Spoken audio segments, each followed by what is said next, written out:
Assalamualaikum warahmatullahi wabarakatuh. Perkenalkan, nama saya Tiara, NIM 8606466877, UPJJ UT Palembang, jurusan S1 Pendidikan Guru Sekolah Dasar.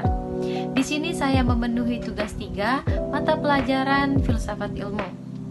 Di sini saya akan membahas tentang pondasi atau yang sering kita sebut sebagai pilar dalam dunia pendidikan, serta relevansinya dengan pemikiran salah satu pahlawan pendidikan kita, yaitu Ki Hajar Dewantara di tengah era digital sekarang ini.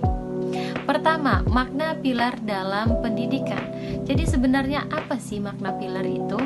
Kalau kita ibaratkan sebuah bangunan, pilar ini sebagai tiang penyangga yang menjadikan bangunan itu kokoh dan tidak mudah roboh. Sama halnya dengan pendidikan. Pilar pendidikan itu adalah sebagai dasar, landasan, dan tiang penguat bagi seluruh sistem pendidikan yang berjalan.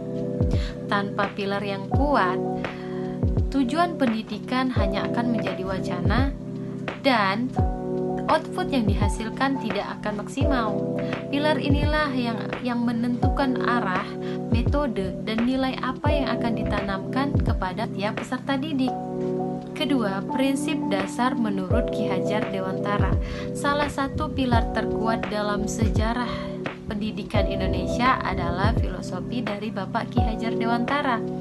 Beliau memiliki semboyan yang sangat terkenal dan sampai sekarang masih sangat relevan, yaitu ada Ing Ngarso Sung Tulodo atau sebagai teladan. Artinya, guru harus bisa memimpin dan guru harus bisa menjadi contoh dan teladan yang baik bagi siswa. Seorang pendidik harus menjadi role model yang baik. Selanjutnya ada Ing Madya Mangunkarsa atau sebagai motivator, yang artinya di tengah proses belajar, guru harus bisa membangun semangat, kreativitas, dan inisiatif siswa. Selanjutnya ada Tut Wuri Handayani atau sebagai pendukung. Artinya dari belakang seorang guru harus bisa memberikan dorongan, dukungan, dan kepercayaan agar siswa bisa maju dengan percaya diri. Intinya, pendidikan bukan hanya soal transfer ilmu, tapi proses membimbing dengan hati, membangun karakter, dan mengembangkan potensi anak secara utuh agar bisa maju dengan percaya diri. 3. Relevansi dan tantangan di era digital. Nah, pertanyaan sekarang, apakah filosofi ini masih berlaku di zaman serba digital? Jawabannya sangat relevan, tapi dengan tantangan yang berbeda.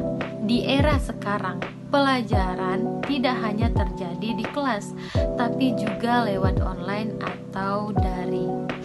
Literasi digital menjadi sangat penting. Relevansinya prinsip Ing Ngarso Sung Tulodo misalnya.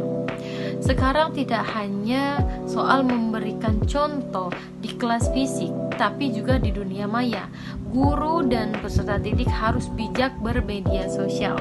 Tantangannya, informasi masuk sangat cepat, sehingga tugas Ing Madya Mangunkarsa menjadi tantangan berat karena kita harus mendidik siswa untuk berpikir kritis agar tidak mudah termakan hoaks atau konten negatif.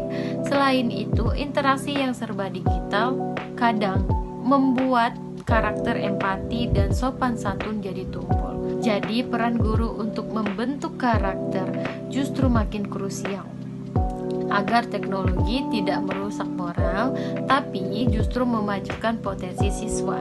4. Refleksi, menjawab persoalan pendidikan nasional.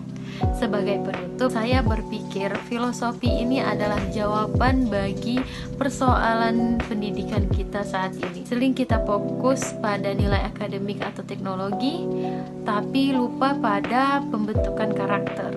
Pilar pendidikan yang berlandaskan nilai-nilai Ki Hajar Dewantara ini mengingatkan kita bahwa pendidikan sejatinya memanusiakan manusia. Jika kita bisa menerapkan 3 prinsip ini, maka kita tidak hanya mencetak generasi yang pintar secara intelektual, tapi juga memiliki akhlak yang baik, mandiri, dan mampu memanfaatkan teknologi dengan bijak untuk kemajuan bersama. Sekian penjelasan dari saya. Kalau ada salah kata dan perbuatan, saya mohon maaf. Saya akhiri. Wabillahi taufiq wal hidayah. Wassalamualaikum warahmatullahi wabarakatuh.